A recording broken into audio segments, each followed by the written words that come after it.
Nu, ko pastāstīšu, kā taisa screenshots. Ņemam, atveram no sākuma programmu Paint.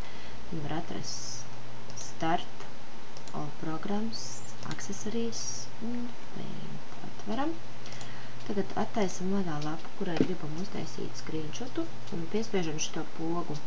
Saucamo print screen, viņi atrodas vai pie F12 vai nu kaut kur turpat tajā pašā laukumā. Piespiežam vienreiz un taisam vaļā Paint un ņemam Edit Paste. Re, kur mums viņa ir.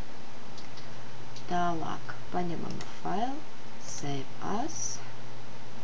Izvēlamies, kur saglabāt. Es viņu saglabāšu uz desktopu.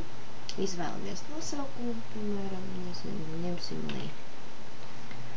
Un noteikti JPG formātā saglabājam. Un save. Nu viss. Darīts.